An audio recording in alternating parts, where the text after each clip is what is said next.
In the vast expanse of the galaxy, where civilizations rise and fall like cosmic tides, there exists a universal truth that every species learns. Fear is the great equalizer. The Zephyrians, with their crystalline exoskeletons, feared the crushing depths of gas giants. The Mortaki, masters of quantum manipulation, trembled before the void of dark matter storms. The ancient hegemony, rulers of 1,000 worlds, cowered in the face of stellar collapse. But there was one species that seemed immune to this cosmic law. One race that charged headlong into the abyss while others fled. Humans, the galaxy's newest players, emerging from a small blue world on the outer rim, brought with them something that defied all logic. They turned their fear into fury, their terror into triumph. I am Kethvar of the Dominion Fleet, veteran of 17 campaigns, witness to the rise and fall of empires. I have seen worlds burn and stars die. I thought I had witnessed every horror the universe could conjure. I was wrong. The day I stood beside humanity on the front lines of the Void War, I finally understood what true fear meant. Not the fear of death or defeat, but the fear of what we might become if we learn to fight like them. This is that story. This is how I learned that sometimes the most terrifying thing in the universe isn't what's hunting you. It's realizing you're standing next to something even more dangerous, and it's on your side. The first time I encountered humans, I thought they were broken. Kethvar pressed his chitinous fingers against the observation deck's transparent aluminum, watching the strange bipedal creatures move about their section of the Joint Fleet staging area. Their ship, designated as the UES Defiance, looked like someone had taken a proper vessel and beaten it with industrial hammers.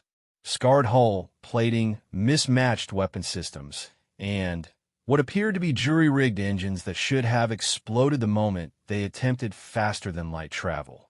Commander, his aide Yixtal approached with the characteristic clicking sounds of their species' nervous system. The human delegation has requested a meeting regarding battle formations for the Kepler offensive. Kethvar's mandibles clicked in what passed for amusement among the Dominion. The humans wanted to discuss strategy.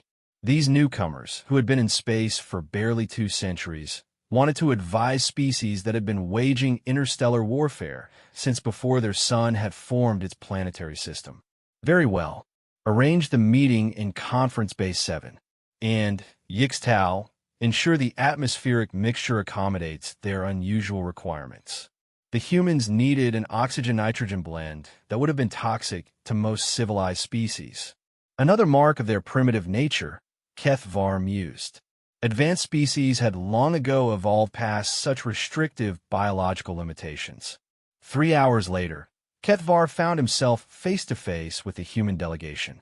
Their leader, a female designated as Admiral Sarah Chun, stood barely half his height, but carried herself with an unsettling confidence. Her dark eyes seemed to catalog every detail of the conference room, noting exit points, potential cover, weapon placements that weren't weapons at all. It was the look of a predator constantly evaluating threats. Admiral Chun, Kethvar's translator, rendered his words in the harsh, clipped tones of human standard language. I understand you have concerns about our battle plan for the Kepler system. Chun activated a holographic display without asking permission, a breach of protocol that would have been considered insulting from any other species. Your formation puts the Dominion dreadnoughts in the center, with support vessels forming a protective shell. It's a solid defensive strategy. Indeed, the formation has served us well across 17 major engagements. Our heavy armor can absorb the initial assault, while our lighter vessels provide covering fire and electronic warfare support. It's also predictable. Chun manipulated the hologram, highlighting weak points in the formation. The Devourers aren't stupid. They fought your forces before. They know exactly how you will position yourselves, exactly how you'll respond to various scenarios. Kethvar's exoskeleton darkened, a sign of irritation. And I suppose your species, with its limited combat experience, has a better approach." Chun smiled, an expression that Kethvar had learned was not necessarily a sign of pleasure among humans. "We do things differently." The hologram shifted, showing a completely chaotic arrangement of ships. Human vessels scattered seemingly at random. No clear formation, no obvious defensive pattern. It looked like the result of a tactical simulator malfunction. "This is madness," Yixtao whispered, though the translator still broadcast his words. "This is adaptation," Chen replied calmly. "Your formations are beautiful, elegant, mathematically perfect. They're also static. The moment you commit to a position, you've limited your options. Our ships can reposition in seconds, flow like water around obstacles, strike from unexpected angles." Kethvar studied the display more carefully. The seemingly random positions did have an underlying logic, but it was unlike anything he'd encountered in decades of military service. "Your vessels lack the armor to survive direct engagement with Devourer capital ships." "True, so we don't engage directly. We use speed, misdirection, overwhelming local firepower concentration. We make them fight our battle, not theirs." Another human, a scarred male with cybernetic implants replacing half his face, stepped forward. "Admiral, if I may demonstrate the point about adaptability?" Chun nodded, and the man drew what appeared to be a primitive chemical projectile weapon. Before anyone could react, he had fired 3 rounds in rapid succession. Kethvar's security escort began to move, but the bullets had already struck their targets. 3 small maintenance drones that had been hovering near the ceiling, apparently unnoticed by everyone except the human. "Security exercise," the man said simply, holstering his weapon. "I noticed them when we entered. Been tracking their movement patterns for the last 15 minutes. Your drones have excellent sensor packages, but they follow predictable patrol routes." The room fell silent. Dominion security drones were supposedly undetectable, their stealth systems representing centuries of technological advancement. Yet this human had not only spotted them instantly, but had calculated their movement patterns and eliminated them with a weapon that belonged in a museum. "Ow!" Yixtao's voice carried a tremor of something that might have been fear. The scarred human shrugged. "You learn to see threats everywhere when you grow up on a world where everything is trying to kill you.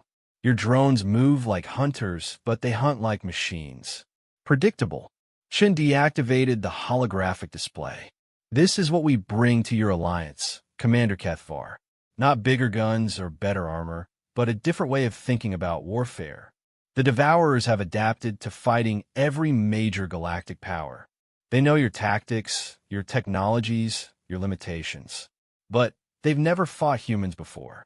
Kethvar found himself reconsidering his initial assessment. These creatures were indeed broken by galactic standards, but perhaps that was exactly what made them dangerous. They didn't follow established patterns because they had never learned them. They approached problems from angles that no rational species would consider. "Your proposal has merit," he admitted reluctantly, "but the risks are enormous. If your fluid tactics fail, the entire fleet could be compromised." "Every strategy carries risks," Chen replied. "But I'd rather fail trying something new than succeed at getting my people killed following someone else's playbook." Over the following weeks, as the joint fleet prepared for the assault on Kepler, Kethvar found himself spending more time observing the humans. Their training exercises defied every principle of military doctrine he had learned. They would deliberately put themselves in impossible situations, then find ways to escape or triumph through sheer audacity and improvisation. During one simulation, a human corvette captain found her ship surrounded by 6 enemy cruisers. Instead of attempting to break free or calling for support, she rammed her vessel directly into the largest enemy ship, using her ship's destruction to create an electromagnetic pulse that disabled the entire enemy formation. Her escape pod was recovered 3 hours later, and she immediately requested assignment to another vessel. "Your captain just committed suicide," Kethvar observed to Admiral Chun as they watched the simulation replay. Captain Morrison calculated that her sacrifice would eliminate a formation that would have destroyed 3 of our support vessels. Net gain, 2 ships, and approximately 40 lives. She could have waited for rescue. Could have. But while she waited, those enemy cruisers would have repositioned to better defensive positions. The opportunity would have been lost. Chun paused the replay at the moment of impact. This is what you need to understand about humans, Commander. We don't just calculate the odds of success. We calculate the cost of inaction. Sometimes the acceptable loss threshold includes our own lives. This concept troubled Kethvar deeply. Dominion doctrine emphasized preservation of assets, careful calculation of risk versus reward. The idea of deliberately sacrificing valuable resources for marginal tactical advantage seemed wasteful, even barbaric. Yet their results spoke for themselves. In every joint exercise, human units consistently achieved objectives that should have been impossible given their technological limitations. They compensated for inferior equipment with superior unpredictability, turning every engagement into a puzzle that their enemies couldn't solve quickly enough. The breakthrough in understanding came during a cultural exchange dinner. Kethvar had been invited to share a meal with several human officers, an experience that proved both fascinating and disturbing. Their food was heavily spiced with compounds that would have been considered toxins by most species, and their conversation ranged from technical discussions to what they called war stories, accounts of previous battles told with a casual attitude toward violence that left Kethvar unsettled. You know what the difference is between humans and other species? Captain Morrison asked, the same officer who had destroyed her simulated ship days earlier. She was cutting into what appeared to be the charred remains of some unfortunate animal with obvious satisfaction. Enlighten me, Kethvar replied carefully. Most species evolve to avoid danger. They develop better sensors to detect threats, stronger armor to survive attacks, faster ships to escape combat. They become very good at not dying. She took a bite of her meal and chewed thoughtfully before continuing. Humans evolve differently. On Earth, everything was dangerous. The weather, the animals, the plants, the geography, even the other humans. We couldn't out-armor a charging mammoth or outrun a pack of wolves. So we learned to outthink them. We became very good at making other things die instead of us. Admiral Chen nodded. It's not that we don't feel fear, Commander. We absolutely do. But somewhere in our evolutionary history, we learned that running from danger just means dying tired. Better to turn and fight even when the odds are terrible, even when victory is impossible. Kethvar asked, especially then. Morrison replied with that unsettling human smile. Because impossible just means nobody's figured out how to do it yet. And humans are very good at figuring things out. The conversation was interrupted by an urgent communication from the Fleet Command Center. Long-range sensors had detected Devourer forces moving toward the Kepler system ahead of schedule. The enemy fleet was massive, nearly 3 times the size of intelligence estimates. Worse, they were accompanied by one of the dreaded Hive ships, mobile planet killers that had consumed 17 worlds in the past decade. As alarm klaxons echoed through the station, Kethvar watched the humans' reaction. There was no panic, no desperate consultation of tactical manuals or frantic communication with higher command. Instead, they simply looked at each other with expressions of grim satisfaction.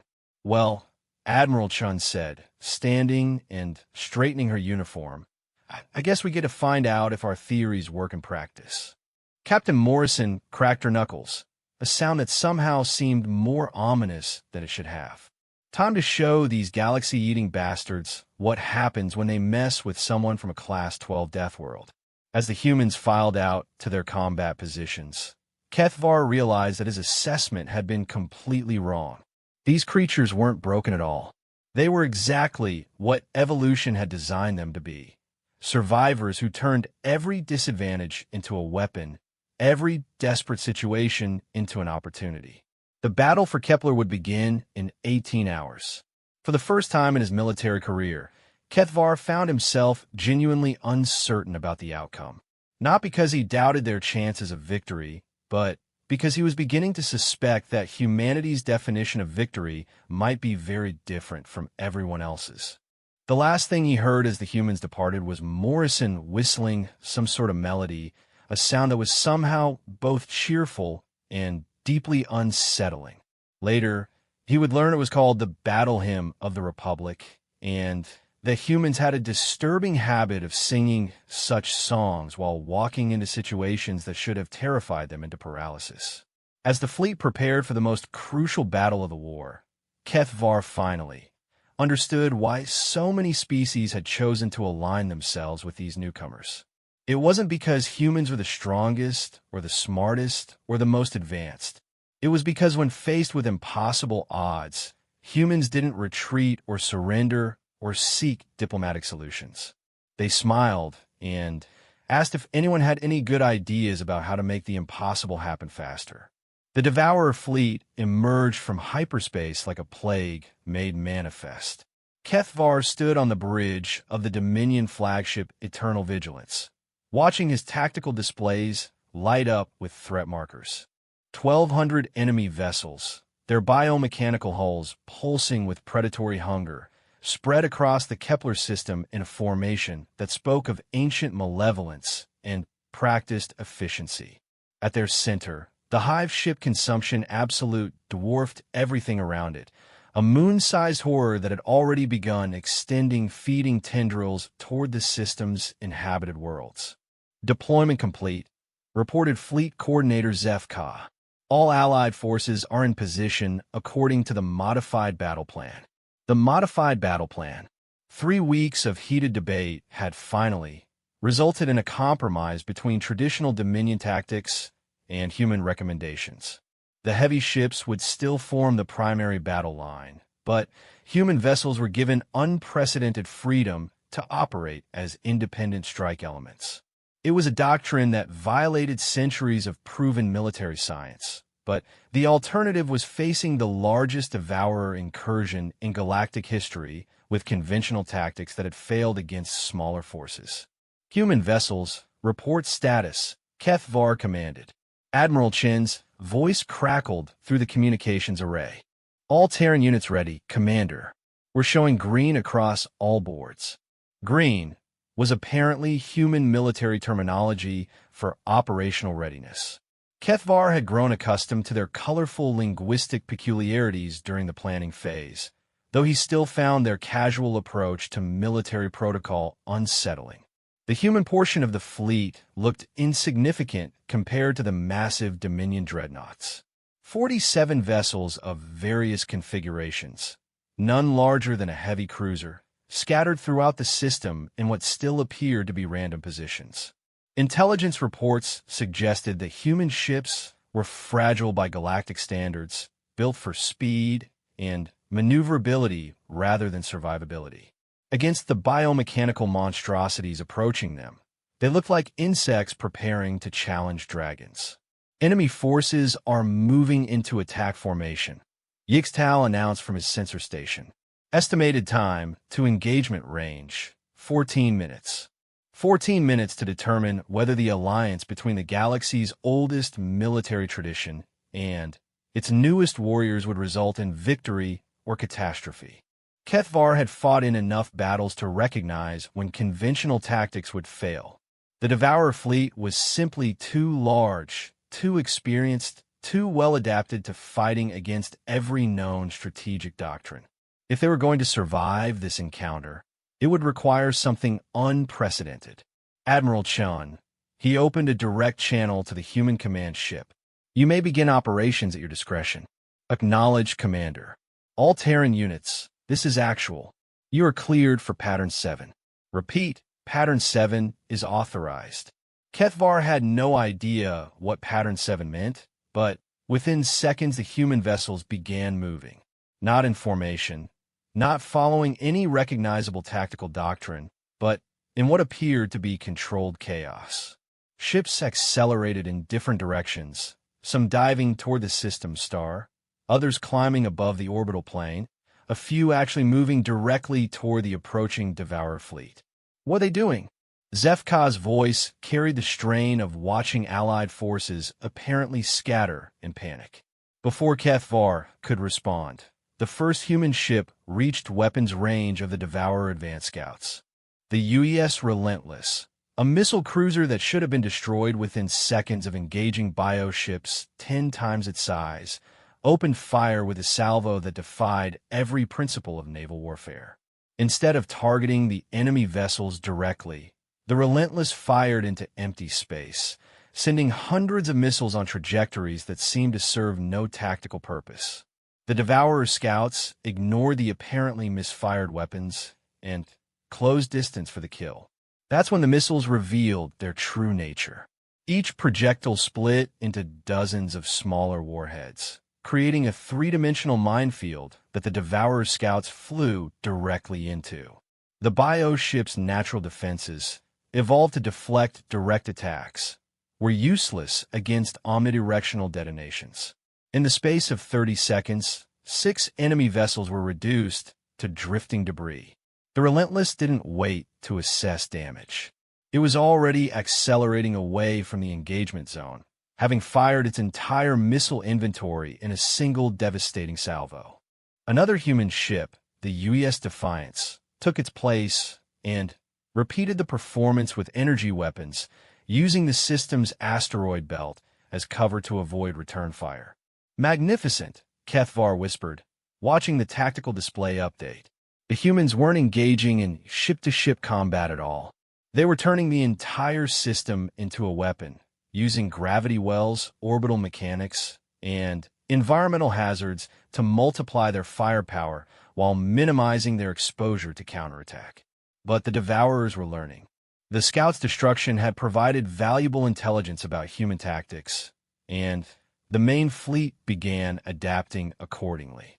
Bioships started moving in tighter formations, their living hulls developing new defensive configurations in real time. Specialized hunter-killer organisms were released from the larger vessels, creatures designed to pursue and destroy fast-moving targets. Admiral Chun, Kethvar, opened the communication channel again. Enemy forces are adapting to your tactics. They're deploying pursuit organisms. We see them, Commander. Time to escalate. The meaning of that statement became clear moments later when Captain Morrison's voice echoed across all human frequencies. "Go Squadron, you are cleared for Lazarus Protocol. All other units, maintain minimum safe distance." Kethvar had no idea what Lazarus Protocol meant, but the urgency in Morrison's voice suggested it was significant. He watched as 5 human destroyers, previously hiding in the shadow of a gas giant, suddenly accelerated toward the Hive ship at maximum velocity. "Those ships are on collision courses," Yixtal observed with growing alarm. "They're going to ram the enemy flagship." But the human vessels didn't ram anything. Instead, they began a complex spiral approach, using their superior maneuverability to avoid the Hive ship's defensive fire while deploying what appeared to be some kind of metallic cloud around the massive biovessel. "What are they releasing?" Kethvar demanded. The answer came from an unexpected source, the Devourer Hive ship itself. The massive creature began convulsing, its biomechanical systems failing as the metallic cloud made contact with its hull. Sections of living armor began dissolving, revealing vulnerable internal structures that had been protected for millennia. Admiral Chen's voice carried grim satisfaction. "Self-replicating nanodisassemblers, Commander. They're designed to break down complex organic molecules into component atoms. Very effective against biological targets. That weapon is banned by 17 separate galactic conventions," Zefka protested. "Lucky for us, humans never signed those conventions," Captain Morrison replied cheerfully. "Lazarus Protocol is specifically designed for targets too large to destroy with conventional weapons. The nanobots will consume approximately 30% of the Hive ship's mass before their power sources are depleted." Kethvar watched in fascination and horror as the Hive ship's death throws began affecting the entire Devourer fleet. The massive vessel was apparently some kind of command and control node, and its systematic dissolution was causing chaos throughout enemy formations. Bioships began attacking each other, their organic neural networks receiving conflicting signals from their dying mothership.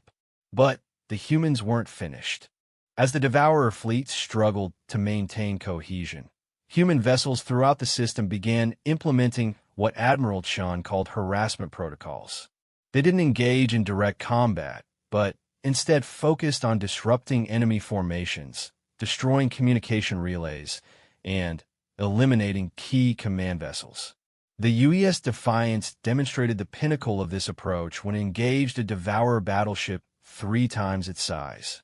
Instead of attempting to destroy the larger vessel, the human ship focused on disabling its propulsion systems and sensor arrays. The battleship was left intact, but effectively blinded and immobilized, easy prey for Dominion-heavy units moving into optimal firing positions. "Your people fight like viruses," Kethvar observed to Admiral Chun as they watched another human vessel disable an entire enemy squadron by targeting their life support systems. "We prefer the term adaptive predators," Chun replied. "But virus works too. We find weak points, exploit them until they're no longer effective, then find new weak points. It's how our species survived on Earth, and it's how we'll survive in space." The battle was turning into a rout, but not in the way anyone had expected. The Dominion fleet had fired fewer than 1,000 shots, yet enemy forces were collapsing throughout the system. The humans had somehow turned the Devourer's greatest strengths, their adaptability, their hive mind coordination, their biomechanical integration, into catastrophic weaknesses. Then, the communications array detected something that changed everything. "Commander," Yixdal's voice carried a note of panic. "Long-range sensors are detecting additional Devourer forces. Multiple fleets converging on this system from 6 different vectors." The tactical display updated to show the scope of the threat. What they had thought was the main enemy force was actually just the advance guard. The true Devourer armada was arriving. Over 5,000 vessels, including multiple hive ships and what intelligence classified as a world render, a biomechanical construct capable of consuming entire planets in hours. "Estimated time until main force arrives?" Kethvar asked, though he suspected the answer would be academic. 47 minutes. "Commander, our fleet cannot possibly survive an engagement of this magnitude. We must begin immediate evacuation procedures." Kethvar looked at the tactical display, calculating odds and options. Even with human tactical innovations, they were facing odds of nearly 10 to 1 against an enemy that had just learned from their initial defeat. Withdrawal was the only rational choice. Admiral Chun, he opened the channel to the human command ship. "Long-range sensors have detected the arrival of the main Devourer armada. We must begin immediate evacuation of the system." There was a long pause before Chun responded. "How many ships in the main force?" "Over 5,000 vessels, including multiple hive ships and a world render." Another pause. Then, Admiral Chin's voice carried an emotion that Kethvar had never heard from a human before.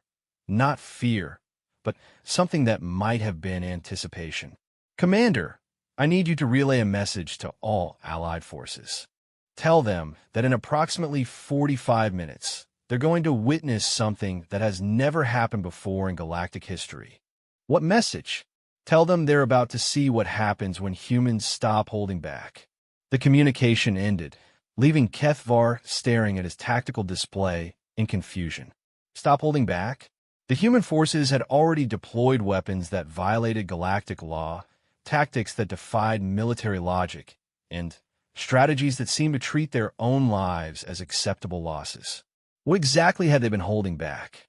The answer began revealing itself as human vessels throughout the system started broadcasting new signal patterns. Not tactical communications, but something that sounded almost like music. Kethvar's translator identified it as vocal harmonies, songs being sung simultaneously across dozens of ships. They're singing, Yixtal observed with bewilderment. Battle hymns, Kethvar corrected, recognizing the pattern from their cultural exchanges. They sing when they're about to do something that should be impossible. As if to confirm his assessment, Admiral Chin's voice echoed across all frequencies. All Terran units, this is actual. You're cleared for Protocol 0. Repeat, Protocol 0 is authorized. Let's show these galaxy-eating bastards what a Death World species looks like when we're really trying. Protocol 0. Kethvar had never heard the term before, but something about the way Admiral Chun said it suggested that the real battle was just beginning. Protocol 0 began with the UES Defiance tearing itself apart. Kethvar watched in horror as the human flagship's hull plating ejected in controlled explosions, revealing internal systems that defied every principle of starship engineering. What he had taken for standard power conduits and structural supports were actually weapons systems, hidden throughout the vessel's superstructure like an infection waiting to metastasize. What are they doing? Yixtal's voice cracked with strain as his sensors tried to catalog the impossible readings coming from human vessels throughout the system. The answer became clear as other human ships began their own transformations. The UES Relentless split along hidden seams, its missile bays expanding into configurations that should have caused catastrophic structural failure. The destroyer UES Vindictive opened like a flower, revealing that its entire hull had been designed as a single massive weapon system disguised as a standard military vessel. Admiral Chun. Kethvar's voice carried urgent confusion. What are your ships doing? Those modifications will compromise structural integrity.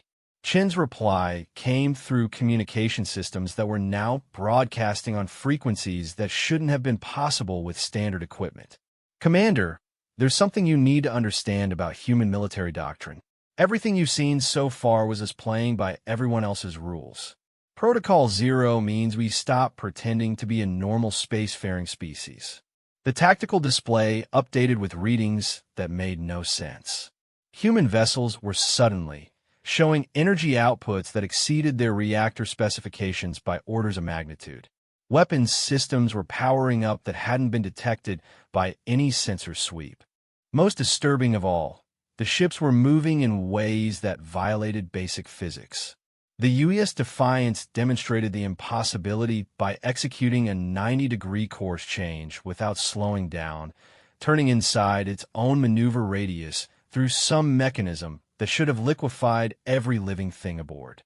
Instead of the expected debris field, the ship emerged from the maneuver and immediately engaged 3 Devourer cruisers simultaneously. But it wasn't engaging them with conventional weapons. The Defiance was somehow projecting localized gravity wells, creating miniature black holes that lasted just long enough to tear enemy ships apart before dissipating. The energy requirements for such weapons should have consumed the entire output of a stellar reactor. Ow! Kethvar whispered, but his question was answered by the arrival of the main Devourer armada. 5,000 vessels emerged from hyperspace in perfect formation, their biomechanical hulls glistening with predatory hunger. At their center, the world render began extending feeding appendages toward the system's inhabited worlds, preparing to consume entire civilizations as an opening course. The size of the enemy force should have been overwhelming. Each hive ship was larger than anything in the Allied fleet, and the world render was a construct that had devoured 17 civilizations. Against such opposition, even human ingenuity should have been futile. Instead, Admiral Chin's voice echoed across all frequencies with calm determination. All Terran units, you are cleared for full deployment. Show them what we brought from home. What they brought from home, it turned out, was everything. The human ships began deploying weapons that couldn't exist. The UES Relentless fired projectiles that moved faster than light, without using hyperspace technology.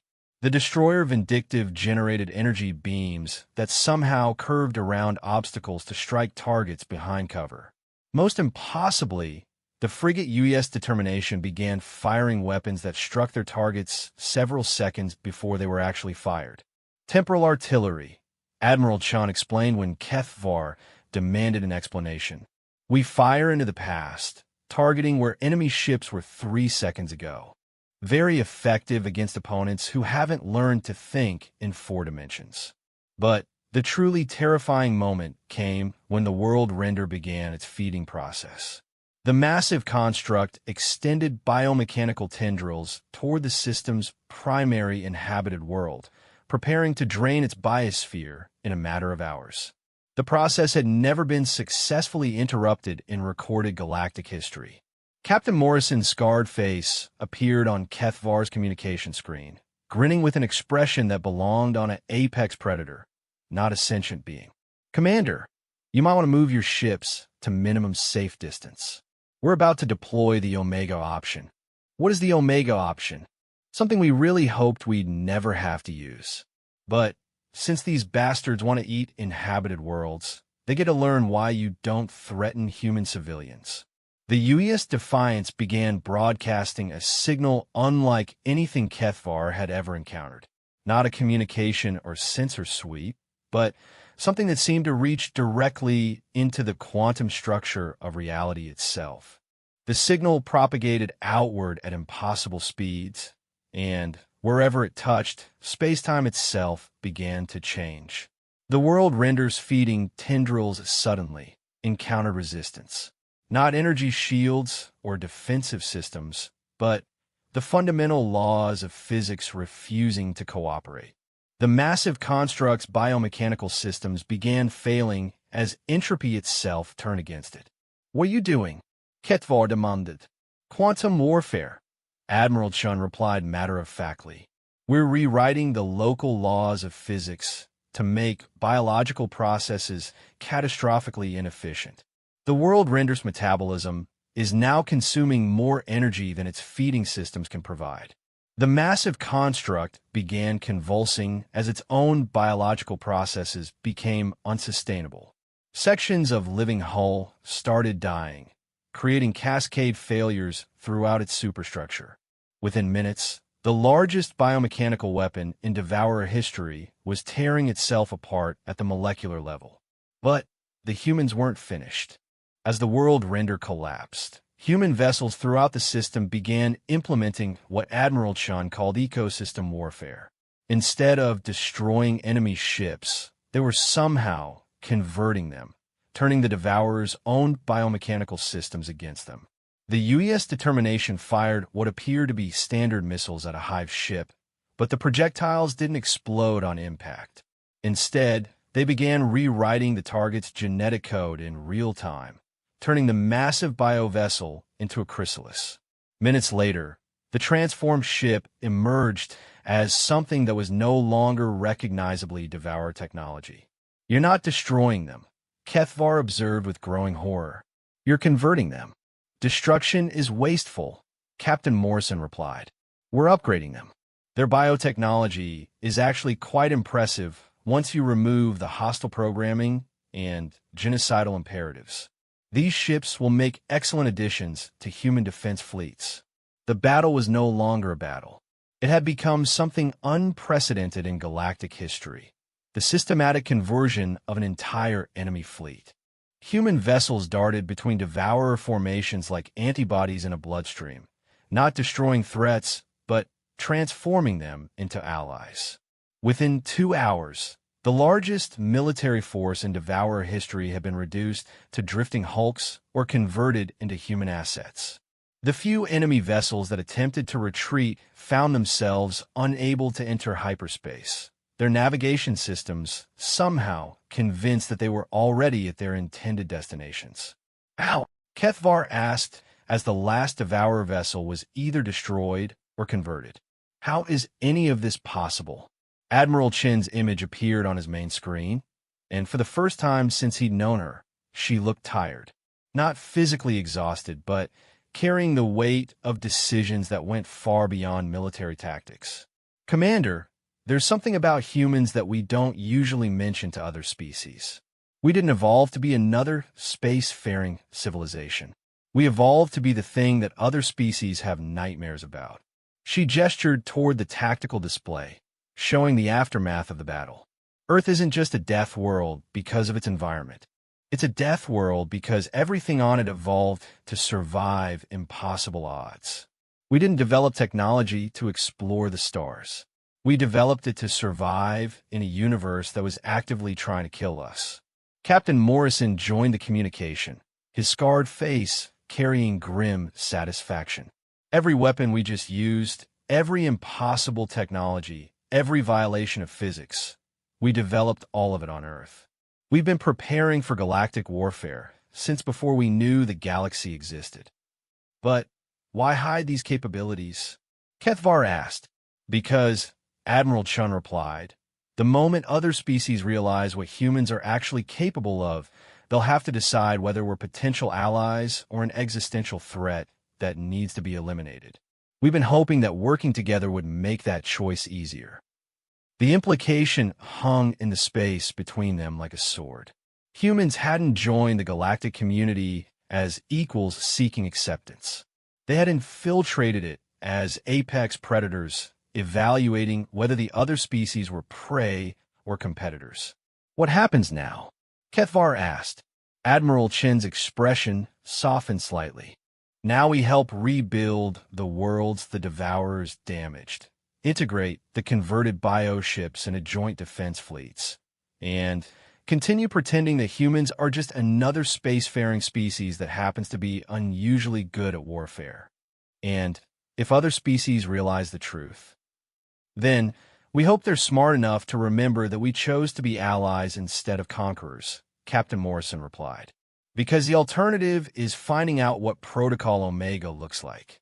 Kethvar didn't ask what Protocol Omega was. He was beginning to suspect that some questions were better left unanswered. As the human fleet began recovery operations, converting former enemy vessels and rescuing survivors, Kethvar realized that everything he thought he knew about the galaxy had changed. The Dominion had spent millennia believing they were the apex military force, that their technology and tactics represented the pinnacle of martial evolution. They had been children playing with toys, unaware that true predators were watching from the shadows. The humans hadn't saved the galaxy from the Devourer threat. They had simply revealed that there had never been a Devourer threat to begin with, just another species that hadn't yet encountered something higher on the food chain. Standing on the bridge of the eternal vigilance, watching human ships casually violate the laws of physics while their crews sang cheerful songs about violence, Kethvar finally understood what fear meant. Not the fear of death or defeat, but the fear of realizing that you had been utterly outclassed by something that had been pretending to be harmless. The galaxy had gained powerful allies in humanity, but in doing so, they had also learned that the universe was far more dangerous than they had ever imagined. Not because of external threats like the Devourers, but because evolution on death worlds produced things that made the Devourers look like gentle herbivores. As the UES Defiance approached for joint debrief operations, Kethvar heard Captain Morrison's voice over the communication system, humming another of those human melodies. This one, his translator informed him, was called "We'll Meet Again." Somehow, that didn't sound like a promise.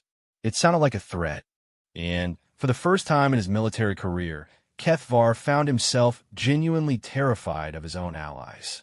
Because he had finally learned the most important lesson the galaxy had to offer. When humans stop pretending to be civilized, reality itself becomes negotiable.